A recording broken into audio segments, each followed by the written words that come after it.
Okay, let's start. So good morning, good afternoon, and good evening. Welcome to the live show. Welcome to the live stream, and welcome to ZenoWell first vagus nerve webinar. So before we start, let's do some breath practice. Before I dive into the topic today, let's take a deep breath, breathing in and slowly breathe out. Okay, just like that, we have already started the conversation with the nerve we are gonna talk about today. Yeah, the vagus nerve. So today I will talk about what is the vagus nerve and what is taVNS. And taVNS is a technology help us to regulate vagus nerve. And later I will cover how to use taVNS to support sleep and stress and recovery.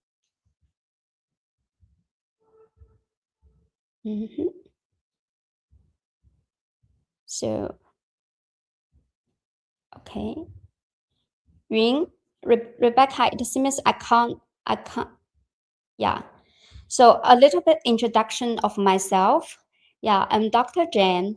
I got my PhD in cognitive neuroscience from the Chinese University of Hong Kong. Now I'm the co-founder and chief scientist at ZenoWell. So later, if you guys are interested in the topic, and we can always discuss more through LinkedIn and through email. So next, let's go to the topic. Okay. So today I'm gonna cover 3 questions. What is the vagus nerve and what is transcutaneous auricular vagus nerve stimulation, taVNS, and how to use taVNS to support sleep, stress, and recovery. So next, what is the vagus nerve? Okay, next one. So vagus nerve is the great nerve. It is the wandering nerve. So vagus nerve is the longest and the most distributed and the only one that wanders all the way to all the organs. So from Latin, vagus means wander, so wandering nerve. Okay. And the vagus nerve is also the nerve that knows you. So why I say that? Actually, the vagus nerve connects your brainstem to all of our organs, from the heart to the lungs to the spleen and to the kidney. It is a super highway between our brain and all of our visceral organs. So to know ourselves biologically or mentally is to listen to this nerve. And why I say listen to this nerve, because vagus nerve mostly it is the major tool for the brain to listen to the whole body. So it has 80% of the afferent nerve, which means it is the nerve pathway for the brain to sense the whole body, the signal going from the whole body sent to the brain. And it has around 20% of the efferent nerve or the motor nerve is actually how the brain uses the vagus nerve to control the organs or control the body, to send the calming signal, to slow the heart rate, to modulate the heart rate variability or HRV, or to support our digestion, or to regulate the inflammation or immune responses. So that is the vagus nerve. So it is the bi-direction connection between our body and our brain. Body and the brain talk to each other through 2 ways. One way from body to brain, the other way from brain to body. Rebecca, Rebecca, yeah, go back to the previous one. Okay, so vagus nerve. When people talk about vagus nerve, actually a lot of people mention about one term called parasympathetic activity. So basically, people connect vagus nerve with parasympathetic activity. If the vagus nerve vagal tone is boosted or activated, parasympathetic activity is stronger. So what is parasympathetic activity? I'm gonna talk about that in next slide. So there are 2 contradicting forces in our autonomic nervous system. One is called parasympathetic. Most of the vagus nerve belong to parasympathetic activity, and the other opposing force is sympathetic. So a healthy situation is not that the rest digest or the parasympathetic activity is stronger than the sympathetic activity, or for the the sympathetic activity is stronger than the parasympathetic activity or stronger than the vagus nerve activity. Actually, it is the balance or the ability of maintain the it is the resilience to shift between them dynamically. It is not the absence of the sympathetic activity. It is the ability to shift to a dynamic balance. So if we need calm, if the whole environment need us to calm a little bit, we have the resilience to calm our body. If the whole world or the outside environment need us to be energetic, to encounter or to face the challenges, we have the ability to shift between them dynamically. That is the most important thing, or that is the key target for us to do vagus nerve practice or to regulate vagus nerve. Yeah. So next part is, what is taVNS? So what is transcutaneous auricular vagus nerve stimulation? Auricular means ear. So what is it? Very interesting part is I just mentioned that the vagus nerve come out from our brainstem and go down to our whole body. But very interesting part is it has some branches coming out to the ear. Both left and right ear has the branches. So the auricular branch of the vagus nerve is the most accessible point where the nerve reaches the body surface. It is close enough to the skin to be engaged by a gentle electrical signal.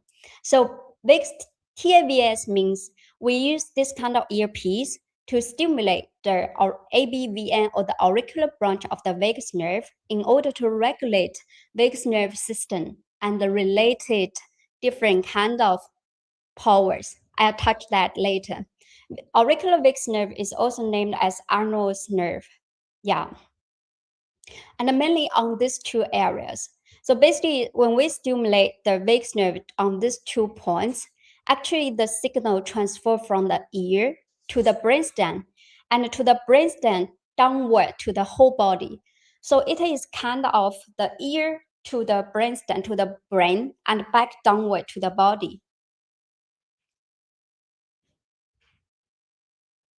So this kind of transition actually formed a closed loop from ear to brain to the body. The auricular branch through the afferent fibers. We only have the afferent or sensory fibers in the ear, and to the brainstem and to the whole brain, and then back to the body in order to close this kind of loop. So the vagus nerve, taVNS, not only just modulate the vagus nerve, but also the central nervous system and down to the body, the whole other kind of systems. So the question would be, does taVNS only influence the parasympathetic system? Actually, the answer is no. I just introduced that the whole taVNS or the auricular vagus nerve stimulation go to the brainstem and then down to the body. So it does not just influence the autonomic balance, but also influence the brain network and neuroplasticity and also influence our inflammation responses. All of these hypotheses actually are the hot topics in the research field now. And next part, I will touch on how does taVNS shape our sleep, stress, and recovery. How does the influence? What is the clinical evidence now? So before I touch on the influence or the how does taVNS intervene our sleep quality or our stress management, we need to answer one question. So what is sleep? It seems this is a very stupid question. Actually, if we ask ourselves, what is sleep? Does sleep means that your body just shut down or your brain just stop working? Actually, sleep is not a total shutdown of your whole system. It's the brain working differently. Researchers actually define sleep in different kind of ways. For example, this two-process model actually defines sleep as, let's say, you have the sleep pressure process built with wakefulness. You also have the circadian process that actually when you need to sleep, your body has a circadian clock to tell you that it's time to fall asleep. That is two-process model. And researchers in neuroscience or in cognitive science also define sleep as different kind of stages in terms of waveform, such as it has the slow brain waveform stage, including N1, N2, N3 stage. Your brain waveform is becoming slower and slower. And also you have the REM stage. Your brain waveform is quite active, even as active as you are awake, actually. Your whole muscles are atonic and your eye moves very rapidly. And most of times you may experience dream during this kind of period of time. So that is the sleep in the definition, in a scientific definition. So what do you think of what is your sleep? Yeah. And the next question is also very interesting for me is what is good sleep?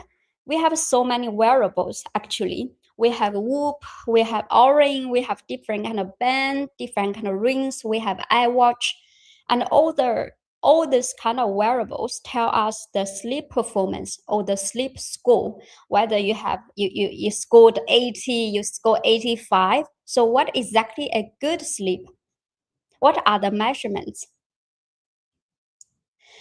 So sleep, in terms of the good sleep, we can think as a quality and quantity perspectives.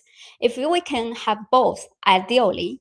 So the National Sleep Foundation actually reached a consensus that there are four measurable indicators across different kind of groups. So for a good sleep, duration matters, efficiency matters, latency matters. Latency means how long it takes for you to fall asleep. And also the continuity matters. Let's say when you wake up in the middle of the sleep, so how long it may take for you to fall asleep again. So all of these four criteria actually combine together to form a good sleep.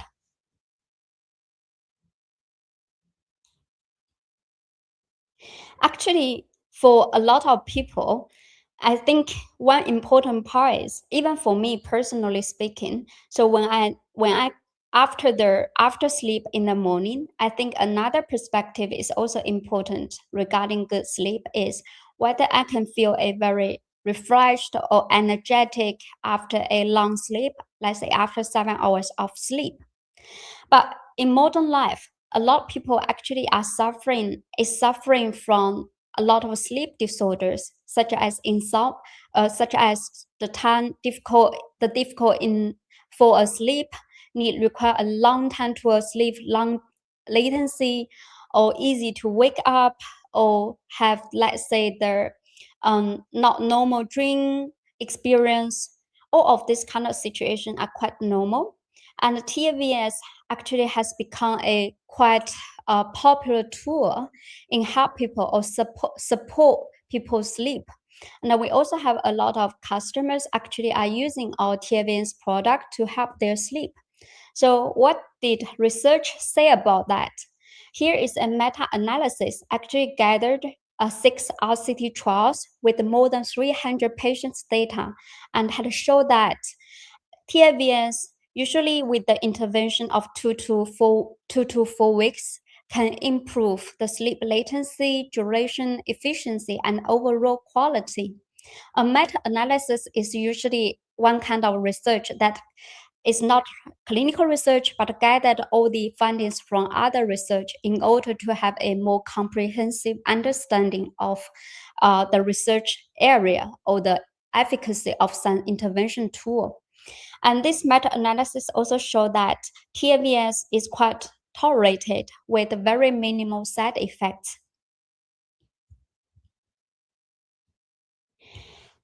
And here is another paper published in JAMA Network Open in 2024. Actually, it is one of our collaborator or friends paper published 2 years ago.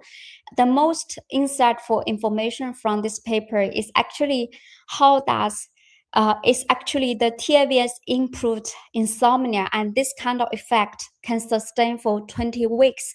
So after 4 weeks of the intervention, the whole team actually tracked the data for another 12 weeks and found that Rebecca, can you go back? Yeah, and found that even after 12 weeks, the difference between the active group and the control group actually are still very significant. Actually, are very significant in terms of the sleep quality. Yeah. So to wrap up a little bit, how taVNS help you sleep. So in terms of the mechanism and hypothesis, researchers are talking about autonomic balance between the parasympathetic and the sympathetic by measuring the heart rate variance, and this kind of autonomic markers. And also talk about how to use taVNS, how taVNS can modulate the brain networks, such as the salience and default mode networks, and how does taVNS can modulate the neurotransmitters in the sleep-wake regulation. And based on research findings we gathered, actually we can have some practical insights. So how to use taVNS? We can use it before bedtime for 20 to 30 minutes, but highly recommended to pair the taVNS with a very good sleep hygiene, and also highly recommended all of you to read one book is why we need sleep, this book actually. And for the good sleep hygiene, you can, let's say, go to bed right at similar time, and when you wake up, try to enjoy the sunshine. And except from pairing the good sleep hygiene, if we want to improve our sleep quality, actually constant daily use over weeks is the core, or the import is very important to maintain the influence of taVNS. So the next part, I'll touch on stress. How does taVNS can help with stress or can support stress? To answer that or to look into that, the first thing we need to look into is, what is stress? Is stress always bad? So actually the definition of stress is quite difficult. In our psychology field, psychological stress actually defined as this kind of stress occurs when an individual perceives that the environment demands, takes, or exceed his or her adaptive capacity. So it's too overwhelmed. In short, the thing is too overwhelmed. I cannot tolerate anymore. That is the stress. That is the psychological stress. And is stress always bad? Actually, not necessarily. So when we think about the stress and the performance from the Yerkes-Johnson law, when our stress level is in the middle, actually we can hit the performance peak. And if we can manage stress better, we can even have a little bit higher performance, even higher than the peak performance. So stress is always bad? Not necessarily. So what is the bad stress? Bad stress. If the stress in a very actually in a clinical term, there's no clinical term exact for the stress or clinical condition called stress. Stress in the field is not defined as the event. It is the response and how long it lasts. Actually, in short, for the acute stress, it is short. It should return to baseline within minutes to hours, and it is so protective, can help us to face the challenge or face the task in the outside world. If the stress become chronic or the chronic stress actually sustained, it is very costly. It may suck our energy and influence our brain, our heart, our immune system, and our metabolic system. Or in another way, it is very bad. So currently, are you under the peak performance stress, or you have already passed it? That is a good question we need to ask us. So in terms of how does taVNS regulate stress, sorry about the points. It's kind of squeezed a little bit in the live session. And for the taVNS, how does taVNS regulate stress responses? Currently in the research field, we use different kind of measurements to indicate, to reflect stress response, the HRV, the anxiety, the perceived stress, and also the cortisol level. And the current research have found that taVNS can boost HRV and can help reduce the anxiety level measured by GAD-7, and also can help to reduce the perceived stress, as also the cortisol level. So all of these kind of measurements have been studied in the taVNS research. And to wrap it up, actually, how taVNS lower stress? Researchers have already touched on the vagal tone control over the heart or over the heart rate variability, and how does the vagal afferent, this kind of fibers activation or regulation can reduce some brain activity or brain reactivity towards to the stimulants or the threat cues that may trigger stress.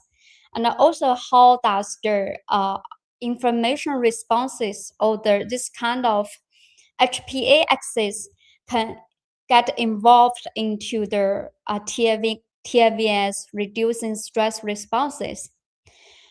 So from all of these kind of findings in the research papers, what we can learn to improve, to help us in our daily life, and how to use the taVNS to handle acute stress. If you think the acute stress is beyond your control, is out of control, you can use taVNS for 10 to 20 minutes during high pressure, super high pressure moments. And a very interesting paper has found that if you pair your breathing out this phase with the stimulation with the taVNS, it can help boost the effect of taVNS for helping with the stress responses. In order to have a long-term management of chronic stress or provide preventive care for stress, we can also use it daily and use it over weeks. So that is that practical things we can learn from the current research papers. So the final part is, what is recovery?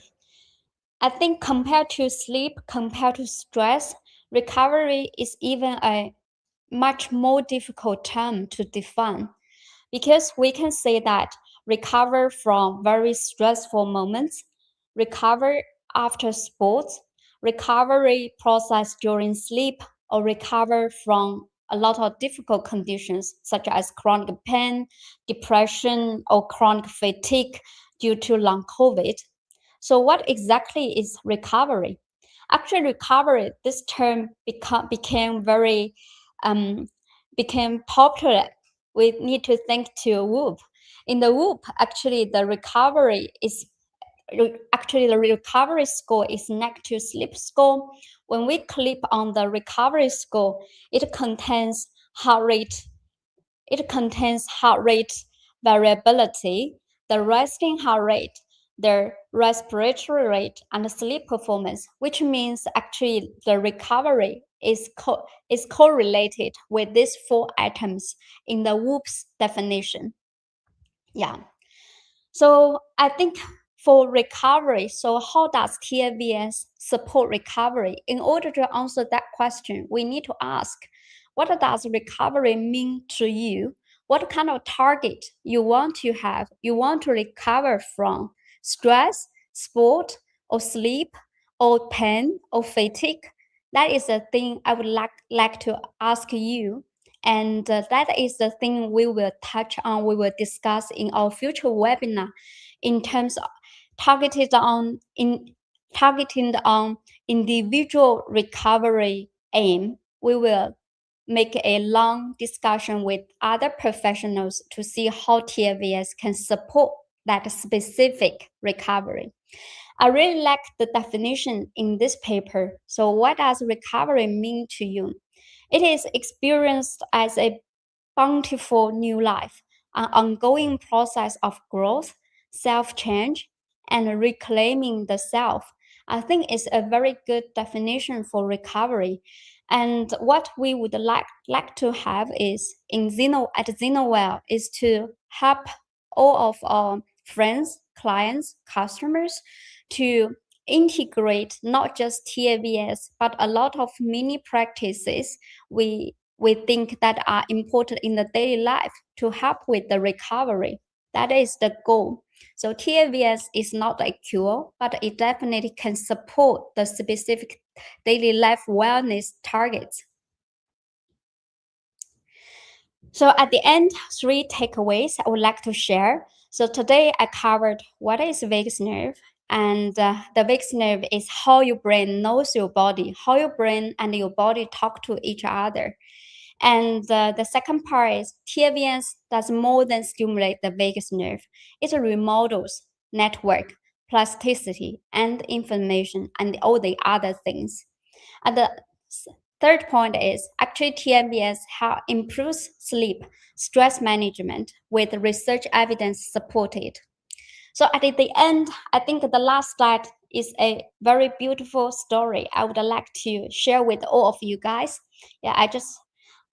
So vagus nerve, actually 90 years ago, vagus nerve helped a pharmacologist named Otto Loewen to obtain Nobel Prize. The story is like this.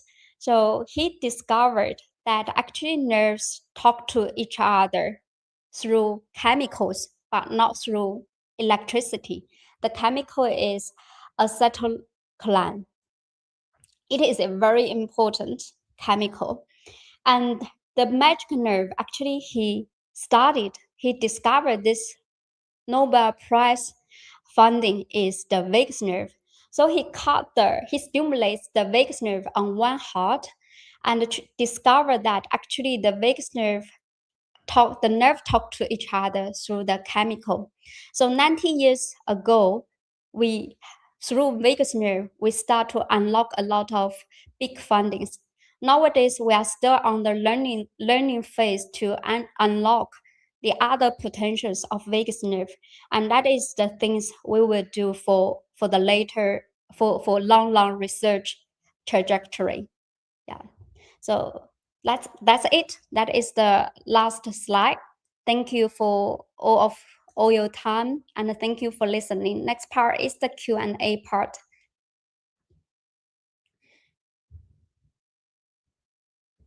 So I think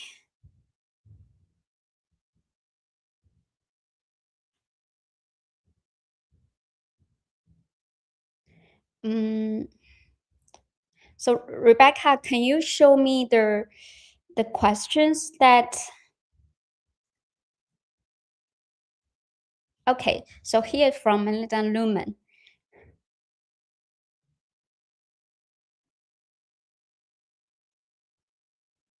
I think to some extent it is yes, yeah, it helps. If you can get good emotion, or you can reduce the chronic stress in your body, you can avoid the stomach. Yeah, to some extent we can say in that way. But sometimes it's not about the exact by the how to say absolute balance, because we cannot get absolute balance of two systems if we are talking about the parasympathetic and the sympathetic balance. It is kind of this kind of swing up down, up, down, but keep a dynamic balance or the relative balance status. So your body can actually adapt to the outside environments and to adjust it by itself.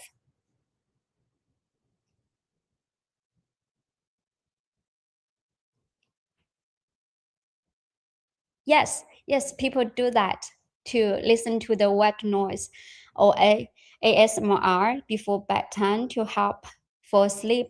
And there's some hypothesis behind that is for the ASMR, that kind of vibration, the sound from, or actual sound are just vibrations, not just modulate the brain, the cortex, the brain wave. We'll call it different kind of, let's say, alpha band, beta band, or gamma band, this kind of brain wave. Actually, the vagus nerve, the contribution of the vagus nerve also help the sleep through the ASMR. Actually, there are a growing number of studies have done on the gut mortality, and we also wrote a blog long time ago to talk about how does taVNS support gut mortality, let's say constipation for this kind of condition. Yes, and the relax mode, the parameters of the relax mode is the parameter that used in the gut motility study for taVNS to support this kind of condition.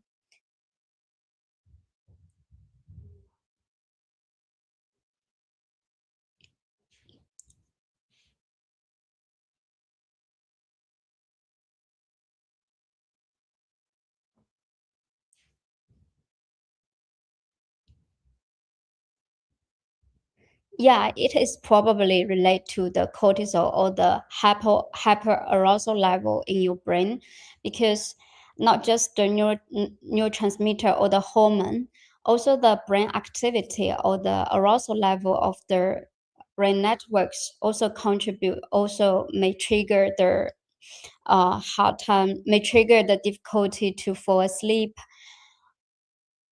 And it is for regulate cortisol level, a lot of things can be done. I think the simple the easiest thing to do is to, when you wake up, you open your curtain and look to enjoy the sunshine for 10 to 15 minutes in order to boost your natural cortisol level, in order to let your body to wake up and regain the cycle, the circadian clock or the pressure process of your sleep.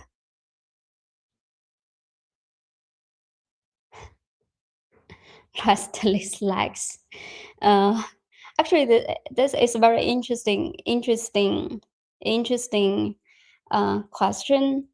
Uh, I never, I actually I don't know exactly whether it helps with that, because there's no such specific study has done on how can taVNS help with the restless legs. Yeah, I think we can have some customer who may have this kind of problem to try it out, or we can run some study to test it.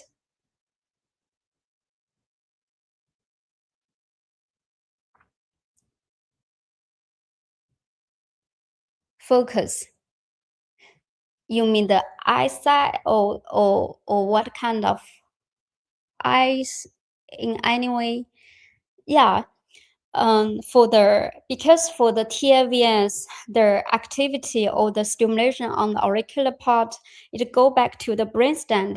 In the brainstem, there's a tiny region called LC region, the locus coeruleus region. That region is highly related to attention, to focus, to arousal level. So a series of studies have been done on how to use proper taVNS protocol to improve focus, to improve attention. That is a little bit contradictory to help you calm down. Actually, vagus nerve is a is not a absolute calming down system. We can use some parameters to modulate the ear vagus nerve in order to let you become more energetic, to focus, to help with the focus or attention, especially for the brain fog. Yeah. Super sensitive.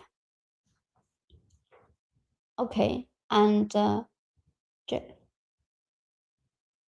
okay, I found one question is that sometimes some ear is super sensitive.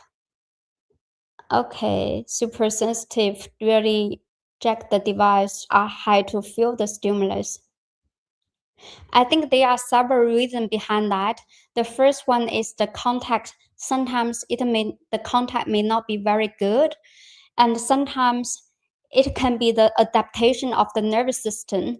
You adapt to the stimulation, and also environment also may influence the perception of the stimulation.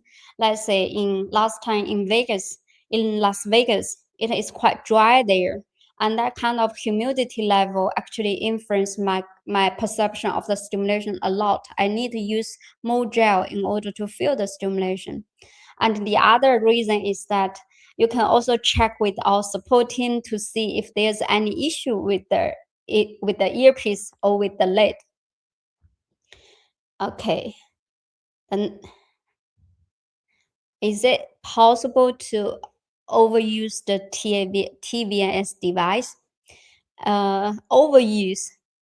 So far, I want to say that in the clinical studies, the longest duration that I use the taVNS device for one session is 4 hours. So using it for 4 hours didn't bring any serious side effects actually, as far as I know, or at least the papers didn't report any serious side effects. So to overuse it, I think sometimes it related to the side effects because people individuals sensitivity of individual towards to the stimulation is very different. Some people are very sensitive. I want to use the Carrie, one of my friend, my doctor friend, Dr. Carrie. Actually, she is super sensitive. Even a tiny period of the stimulation for her is a bit overused because she is so sensitive. She may feel nausea or dizzy after even less than 5 minutes of the taVNS usage of the device. So that can be some definition of overuse for her. But in terms of whether people will get addicted to it or overuse it, bring some negative effects, I think so far in the clinical studies, there's no conclusion about that or evidence or some data about that. Menstrual cramps. Yeah. Opinion of the data anxiety. Yes, I do have. You see, I wear this because one thing is I care my sleep or care my heart rate a lot. I think it is very common situation in the whole world. Crazy about data, worried about data, become anxious about data caused by the wearable. I think the solution is in order to reduce the anxiety or reduce the emotion towards the data is to find some way to improve your data, to find some control about it. And that's the thing ZenoWell we are doing. We want to help you to not just use the device, but also to help you to regulate the daily activity, regulate the daily action to help you to control the things you can control. So data is one good thing to let you know yourself, but you also need to trust your feeling. Yesterday, my data told me I sucks, but actually I feel so good. I feel refreshed in the morning. So sometimes we need to trust our own feeling also. And I think in the biggest challenge is always to find the correlation between the physiological data from the wearable and your own feeling. How do you feel? Is you feeling good or not? Yeah. So that is very important. And how to deal with that, how to make you feel better, and also at the same time to let your data become better. Any studies on fibromyalgia, autoimmune condition? Yeah, there are Actually, there are a growing number of studies of invasive vagus nerve stimulation and also taVNS on the autoimmune conditions. And for autoimmune conditions, there are some positive evidence or some positive data for the RA disease, and also for other kind of, let's say Crohn disease is also kind of the autoimmune conditions. The study is on the growth, and later we plan to have this topic on board to share more of the frontier research in terms of the autoimmune conditions and also the anti-inflammation responses. How does taVNS or even vagus nerve stimulation to help with that? Because uh, it is a very big topic now in the research field, and a lot of people are suffering from autoimmune conditions, but with very limited solution. Neuromodulation technology has become one of the options that can try it out. And for the menstrual cramps, okay, that is also another interesting condition. Actually, yes. I think early this year, we submitted our first draft of how to use respiratory combined or paired taVNS to help with the menstrual cramps. The paper the paper got rejected. The reviewer asked us to add more data for the RCT trial. There are already two RC papers out there has shown that actually taVNS can help with the menstrual cramps by regulating the emotional responses towards to the pain, or just directly reduce the pain by stimulating the pain by activating the pain inhibition network in the brain. So both hypotheses have been discussed to understand how does taVNS help with the menstrual cramps, and also some people talk about how to, let's say, the cortisol level related to the menstrual cramps. And yeah, I remember one question talk about how does taVNS influence HRV. HRV is a very popular term now. A lot of people know HRV. The higher the HRV, the better your recovery or your wellness or your health or your whole status, your body status.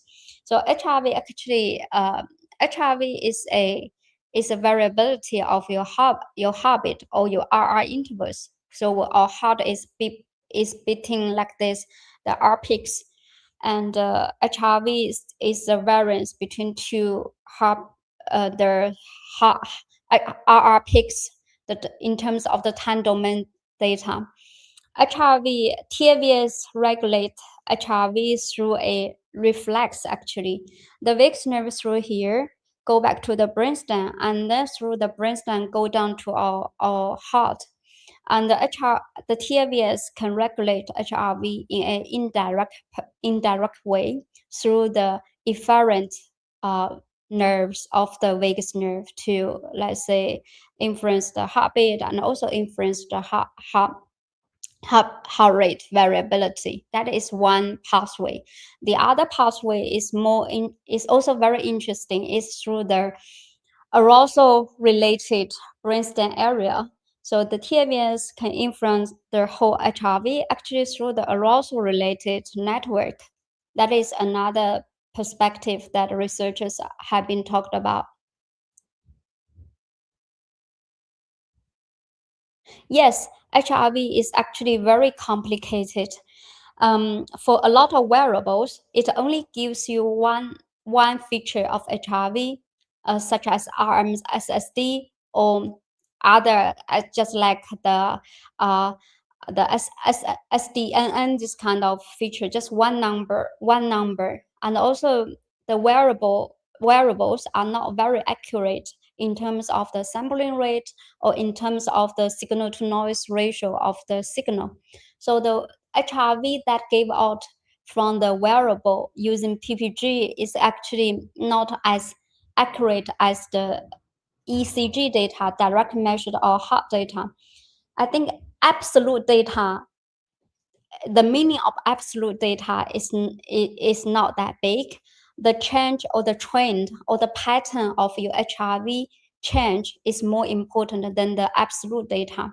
So when you do a lot of training or do some, let's say, vagus practices, what we need to check is not the absolute one, but the change of the HRV pattern. That matters more.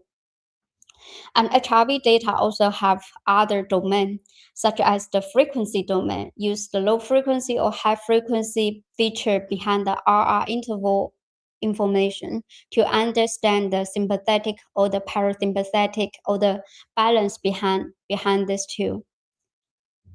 Small intervention. I can 2-week intervention. I think you can do that. Sometimes I can even do with 1 day. Yeah, but you need to control many other variables, such as you need to maintain all the other things the same. For example, you go to bed at the same time every day. You eat similar food before bedtime. You wake up in the morning and do the same routine. You drink coffee or stop drink coffee at a similar time in the afternoon. So that all the things you need to maintain in order to get a proper control for your own small sample intervention. That is a very, very interesting question. Yeah. Then you can try it out. So other kind of confounds need to be controlled in a good way.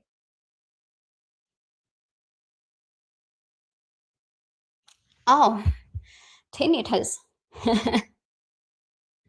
Tinnitus is another topic that a lot of people actually have asked, because we are stimulating the ear and the tinnitus coming out from the ear or from the brain, actually from the brain. For me, for personally speaking, actually I experienced a long time for tinnitus during my PhD. I think that is triggered by stress. I can even see my vessel pumping during the tinnitus actually. And so far, there's no very good RCT trials on the tinnitus study on about taVNS, how taVNS can help with tinnitus. So far, there's no very good RCT trial, but there's several single arm study actually showed some positive effects of the taVNS on some stress-triggered or stress-related tinnitus. If you want to know more about the limited research or clinical studies that have been published, you are welcome to contact supporting to get access to the research information. We still need more RCT trials about that. Yeah. And we also have several customers, not too many actually. They told us that our taVNS product Luna actually helped them a little bit, help them their emotion and the tinnitus conditions. Yeah. Not too many customers reported positive feedback in terms of tinnitus.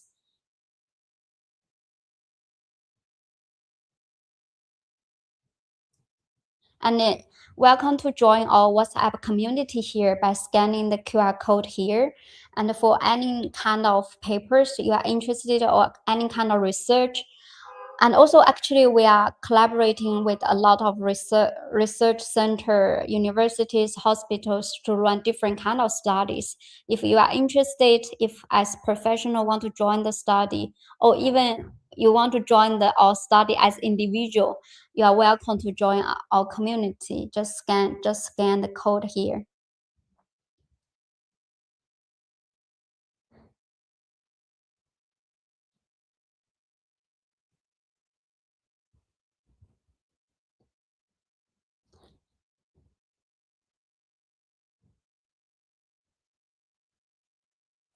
Our body-based grounding technique. Yeah. Actually, I think for taVNS, um, there's a very big challenge is how to improve the efficacy of how to do precise stimulation. And in the research, we are talking about three things: when to do the stimulation, and how to do the stimulation, and what would be a good way to evaluate the efficacy of the stimulation. So these three parts are important. So how to do stimulation? A lot of study actually, when to do stimulation is actually a lot of studies are started to think about whether to combine taVNS with other kind of events. For example, I just mentioned that in the for the stress management, there's one study done on the women, the premenopause women actually, the with MDD, with a major depression disorder. And they found that when the women, the premenopause women, combined their breath practice with the stimulation, especially the breathing out stage, not the breathing in stage. So there's a quite common knowledge, or the knowledge that when we are breathing out, actually our vagus nerve is more activated compared to when we are breathing in. So in that paper, they found that combining the breathing out stage with the vagus nerve stimulation uh, can actually bring in more positive effects compared to the combining breathing in with the taVNS. So that kind of experiment or the study told us that maybe it is good to have two things at a correct timing to combine together in order to have 1+1 larger than 1 effect. So I think for the users, or for me actually, currently I'm trying different kind of combination to do the experiment on myself. I combine my meditation routine with the taVNS. I combine some slow work with the relax mode to improve my vagal tone. So I do different kind of combination to see if it can help more or not. Okay, so the next one is what's the difference between taVNS and the neck vagus nerve stimulation? Actually, that is a very commonly asked question from our users, because in out there there's some neck vagus nerve stimulation. There's invasive one. For the invasive one is get your vagus nerve out and put a clip electrode on it and put the vagus nerve back and put the IPG in the chest. That is one type of the invasive neck vagus nerve stimulation. For that one is purely is a medical device for very serious conditions such as the epilepsy, depression, or currently for the stroke rehabilitation, just got approved by FDA in 2021, or it's already 5 years ago. So that is the neck vagus nerve stimulation, purely medical device, more targeted on the neck one and only on the left side. And also there's also other transcutaneous cervical or the neck vagus nerve stimulation. The aim of that kind of non-invasive neck vagus nerve stimulation is try to use the electrodes on the skin of the neck to activate or to regulate the vagus nerve inside the neck. For that one, there's studies, also papers, studies out there, also products out there. But personally speaking, or from my own perspective, for the biggest challenge for the non-invasive neck vagus nerve stimulation is how to locate the correct position or the targets, the points here. Because even for some neurologists, if we want to through the outside to locate where is the vagus nerve, it is super difficult. You press your neck here. When you feel the pumping of your vessel, the vagus nerve is next to the vessel. It has the muscle, you have skin, you have other nerve. You also have have the artery there. So the location would be very difficult. So that is the biggest challenge. Compared to the neck one, or the auricular one is very local, so only 2 points. It's just there, just put there, or 3 points. Also the tragus one, just put there, and we can stimulate the auricular vagus nerve. HRV is good. Yeah, HRV is good.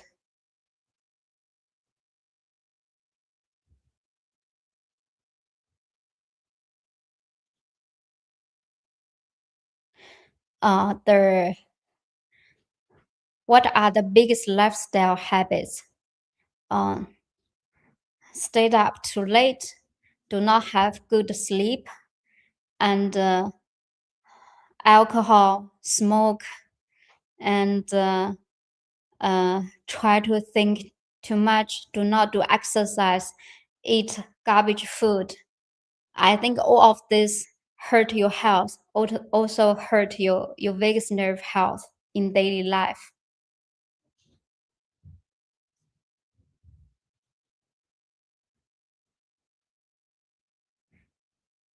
So basically, how I think the next question would be how to improve of vagus nerve health in our daily life. What kind of things we can do to help us to improve, to rebuild the resilience or the health of vagus nerve. So to have better sleep, to do something to manage our stress, to eat real food. I mean real food, to drink less milk tea with sugar, and to do exercise that is suitable for you. I'm talking about the suitable exercise because for people with different kind of age, let's say men or women, they may need different kind of exercise plan or exercise routine. And the other very important part is to stay connected with your own feelings, because just like I said, vagus nerve is the most important nerve to let you help you to know yourself, and to stay connected with other people, just like we connected online. But I think a good way is to connect it to face, to have a real connection, talk to real people, to enjoy the nature, to enjoy the moments, the moments with your family, with your friends, with your pets. All of these kind of things can help us to improve vagus nerve health. So do we have any research on ZenoWell device?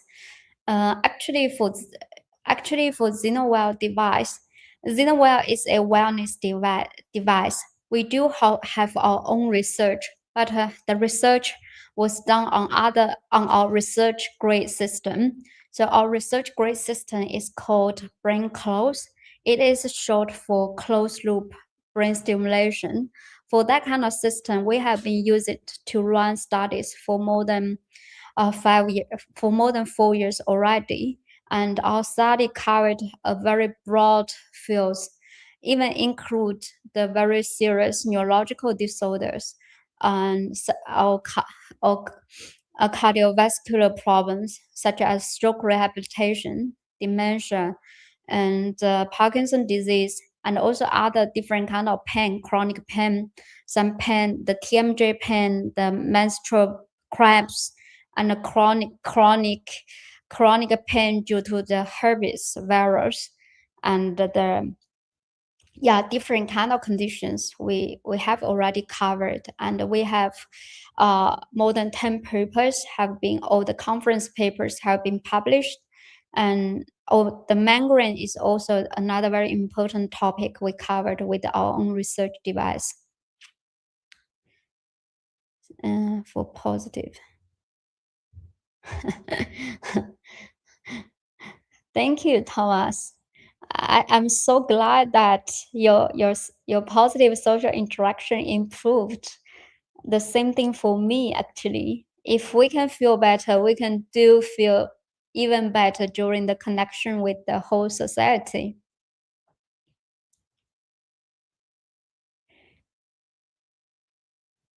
Stevens vagal theory. You mean the polyvagal theory?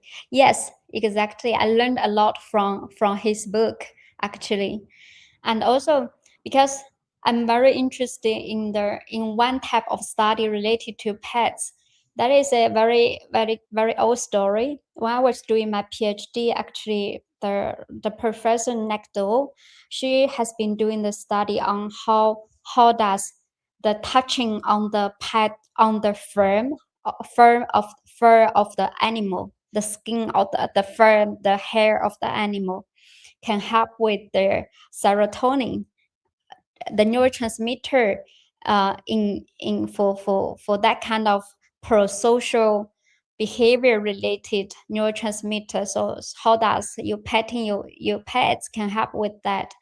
Actually, because of this kind of interest in this kind of study, I look into a lot of um, information or documents related to how does vagus nerve relate to the social engagement, and more study are touching on that, and especially the Dr. Stephens book, the polyvagal theory and the vagus nerve theory related to the social engagement, the ventral, how does ventral vagus or dorsal vagus engage in different kind of mobilization or the social engagement or the depression, this kind of symptom.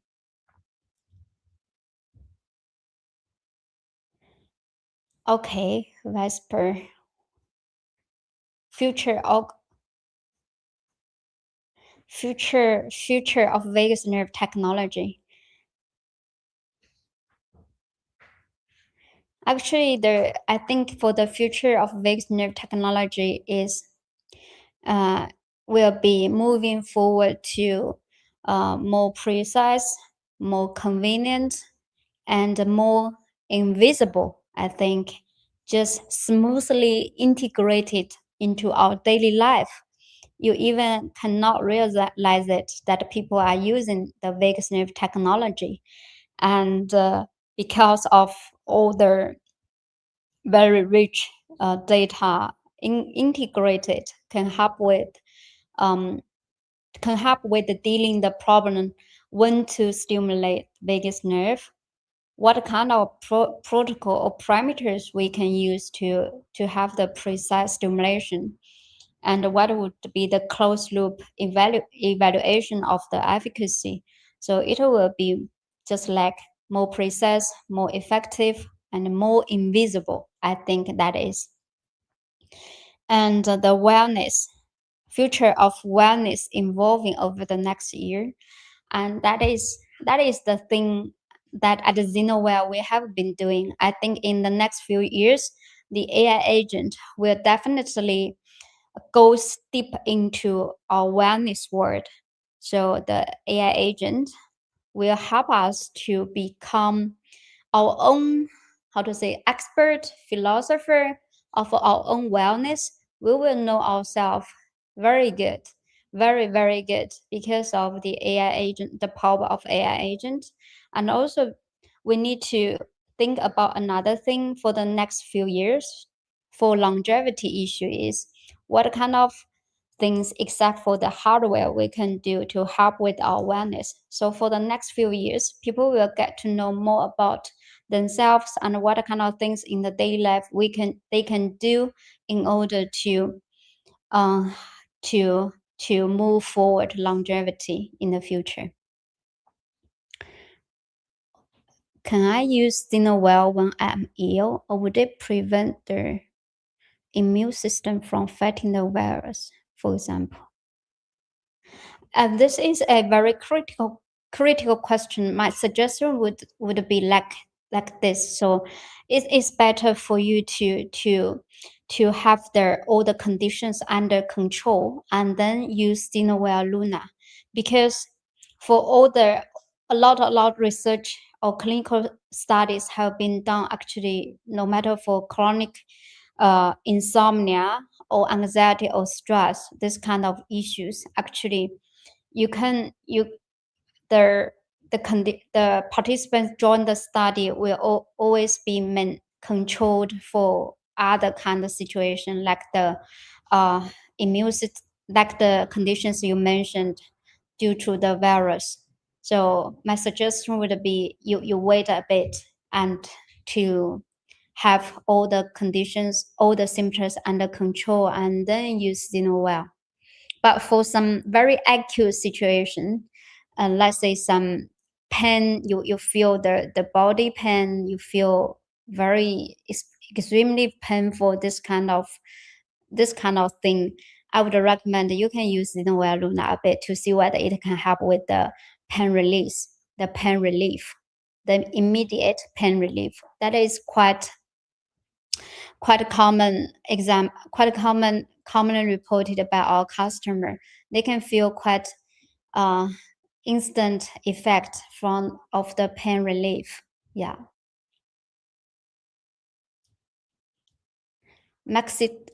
Maximal time doing taVNS per day. I just touched on that topic a little bit before. So far, the longest time period in the clinical study or in the research is 4 hours. In 2015, for the chronic migraine patients, for every day they use taVNS for 4 hours in order to help with the chronic migraine, and there's no serious side effects reported. So any maximal time doing taVNS per day, I don't see any this kind of information reported or studied in the current research field. So based on the information, or my suggestion is just do not to make it longer than the 4 hours that has been reported in the clinical studies. Yeah. Does it eventually restore normal function with daily use? I think this answer is the answer is so difficult. I think it highly relates on how you are doing in your daily life, except to use taVNS, because so many things influence your normal function, right? If you don't have very good sleep hygiene, if you don't eat good or healthy food, do regular exercise, pay attention to your glucose level, or all of these things combined together help us to restore the normal function with daily use.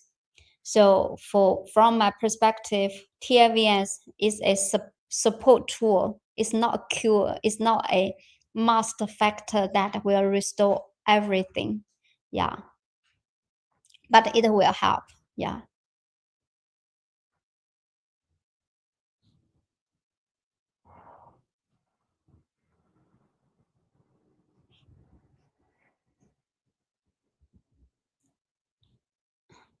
Dementia. Oh, that is very interesting. I think 2 days ago, I just had a very long interview with a very loyal user. Actually, he asked the same question because he's very interested in the dementia, because we discuss about that vagus nerve actually highly related to the neuroplasticity and related to the central nervous system a lot, and also the anti-inflammation, because nowadays people start to more and more researchers are looking into the relationship between dementia and the chronic inflammation responses. So far, there's one RCT trial on the mild cognitive impairments, the MCI patients. The study was published in 2022 or 2023 on brain stimulation. I think later you can join the WhatsApp community. Later we can share you that paper. And that paper has found that actually after 6 months, so the patients are all very dedicated, the MCI patients. They use the device for 6 months, also stimulating the two areas, the Simba and the Kava country area. 6 months, sham and active control group, and with more than 60 patients, divided into two groups, twice per day, half hour for one session for 6 months. And after 6 months, the researchers evaluated the MOCA, the scale to ask the patients who failed in the MOCA questionnaire to evaluate their memory situation, their cognitive situation. And they do found that after 6 months of taVNS intervention twice per day, and 5 days per week, it helped with their memory decline. So far only one RCT trial.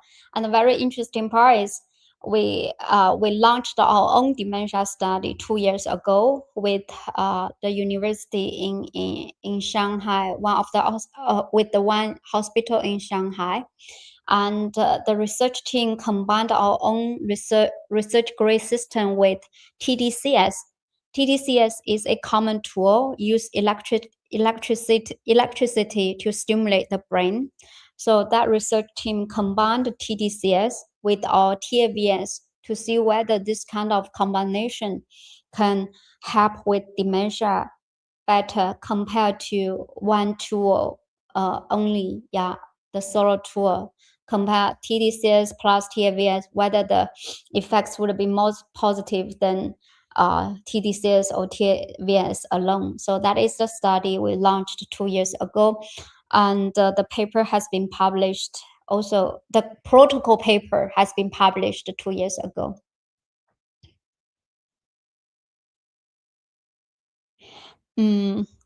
Okay. Generally healthy. Benefits can taVNS bring. I think if I'm not sure whether you are a boy or girl, you are man or female.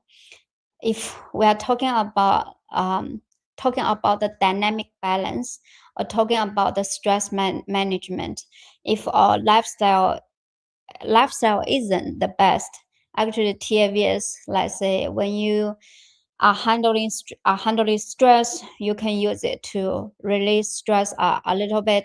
If you have some sleep issues due to some occasions or some events, you can also use taVNS to help you to have better sleep quality.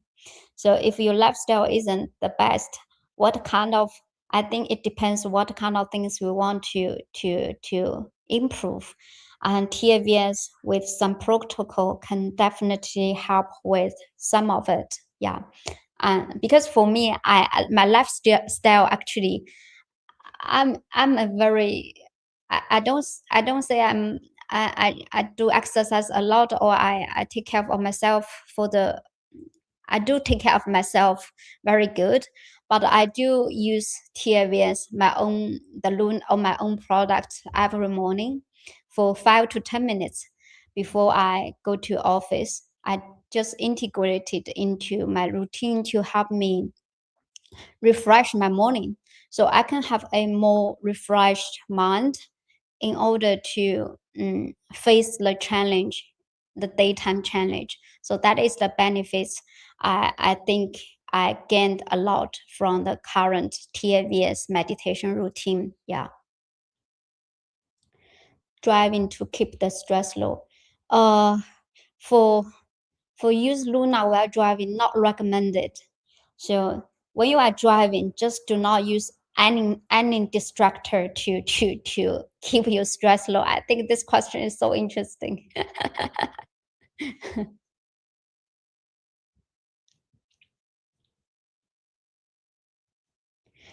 Can flow TDCS? I think so. I think you can use it simultaneously with the Vita.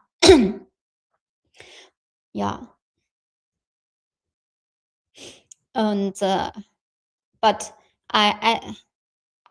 I think, you can use it, at least for the protocol we wrote. We passed the ethics and for the safety part. So far, I think the study has been run for many sessions. We didn't see any very serious side effects because of the combination of TDCS and taVNS. But you can use your wearables to track whether you will have the strong effects or just focus on your feeling of after you combining these two. Just track your status and stay close to your perception of the stimulation or your whole body status during the stimulation. These two areas. So the major difference for this part is for the tragus part, it has about 45 to 50% of vagus nerve innervation. But for the Simba area, this area actually has 100% of vagus nerve innervation, which means all the nerve branches underlying beneath the skin of the Simba area belong to vagus nerve. For the cava one, is also similar to the tragus, 45 to 50%. So that is the first difference. So from the term perspective, yes, we are the same under the umbrella of the same term, umbrella term, the transcutaneous vagus nerve, but neurosyn targets on tragus. The next, another major difference is the parameters or the protocol. We tested neurosyn, the parameters from neurosyn. Although neurosyn claim that they can target on more than 20 different kind of functionality, improve a lot of things. But I think there's a major difference is in terms of what kind of protocol should be used to target on different kind of condition. For example, if we want to improve, to lower our heart rate, what kind of parameters would be more optimal, more useful? Because in order to lower the heart rate, we need to have some parameter that can modulate the efferent vagus nerve, because only efferent vagus nerve can influence, can lower the heart rate. So that is one kind of parameter we need to think of. If we want to look into how to improve sleep, how to improve depression, how to improve pain, how to improve inflammation responses, all of this may require different kind of parameters. And that is the major difference. We are designing different kind of parameters, targeting on different kind of condition, because we know that the vagus nerve is so complicated. Even for one type of vagus nerve, it has A type, A alpha, A beta, A delta, has B fiber, has C fiber. Stimulating vagus nerve is just like playing piano. We need to find some correct or optimal keys in order to create different kind of music or orchestra. So that is a second major differences. Yeah, I think in terms of product, these are the two major differences. So neurosyn only has one set of parameter that target on a lot of conditions.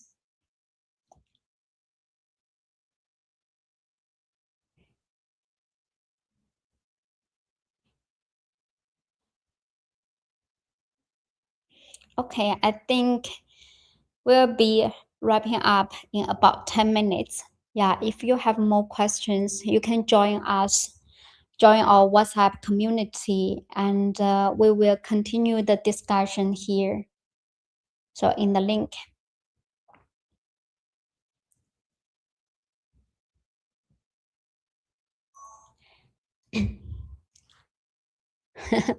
Okay, different frequencies affect vagus nerve function. Yes, there are a lot of studies, not just on human beings, but also on animals. I think this morning, actually, when I prepped the whole presentation, I also do some revision on the previous papers I organized.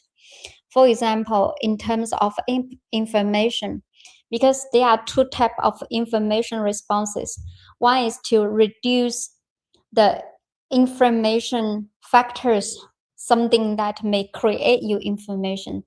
The other pathway, or the other way, is to boost, to help generate anti-inflammation factors or that kind of thing. So given these two type of information responses, in some animal study has found that the high frequency as high as 100 Hertz or the low frequency as low as 1 hertz, plus the intensity may trigger different kind of information factor generation. So that is a very interesting animal study published many years ago. And in terms of other kind of function, let's say membrane, actually, that is an interesting field, and also a field that actually has been overlooked for many years, especially for kids. And for our own study or other people's study, we found that 1 hertz of the taVNS can have better results or more positive effects on the membrane, although we don't know why. Just 1 hertz just show the stronger effects on the membrane improvement, and that kind of magic power from 1 hertz still is under the investigation of why 1 hertz can help more. So that is the very interesting and important part for current research, is to understand what kind of frequencies or what kind of parameters are important to help with different kind of function. Yeah.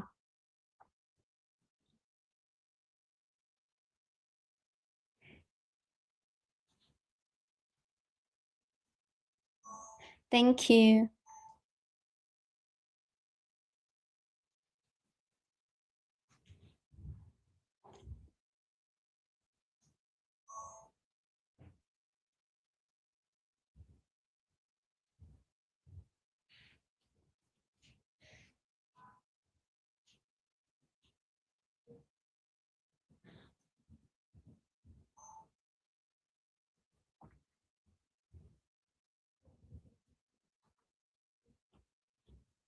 So I think we have about 5 minutes left for today's live session, and we'll see what kind of questions we have.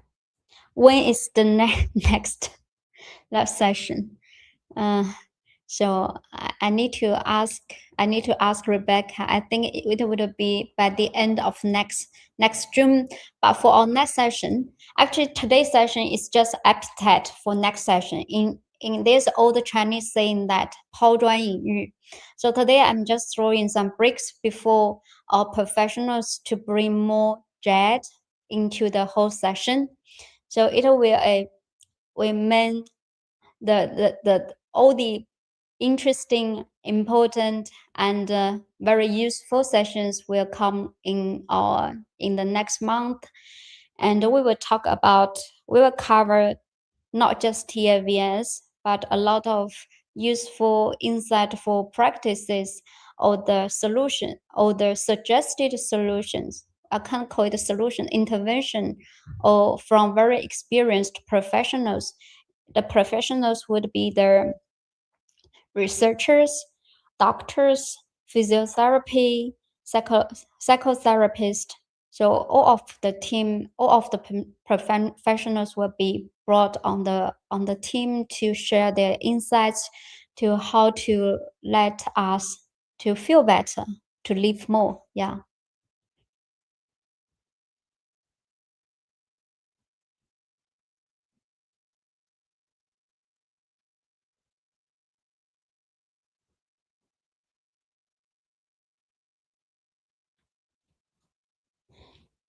So I think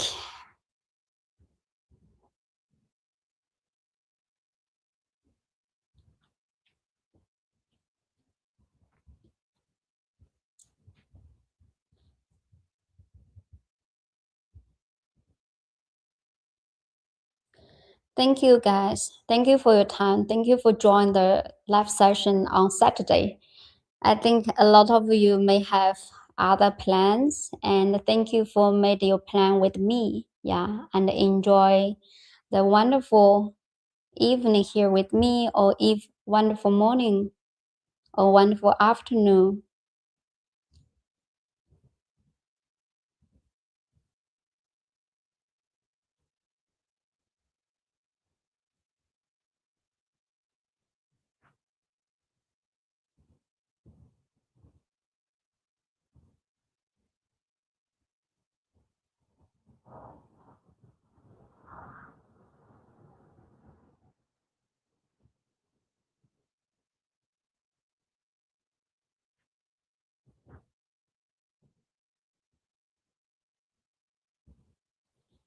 So let's call it today, and I will see you in our next live session.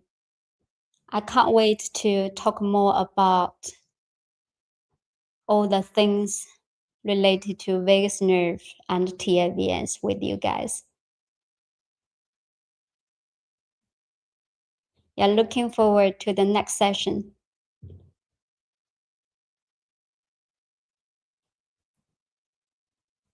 So bye-bye, guys.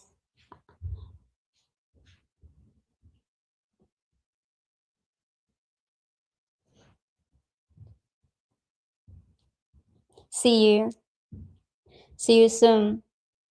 Oh, by the way, some advertisements. I will be in Australia tomorrow. Yeah, the day after tomorrow. And I will be in Europe during the 4th June to 10th June. So if you guys want to make some face-to-face connection, just send me email or send me message through LinkedIn. So I will be in Austria in 25th May to 29th May, and I will be in the Europe for early next month. Maybe we can meet in person, face to face, have face to face connection. Yeah.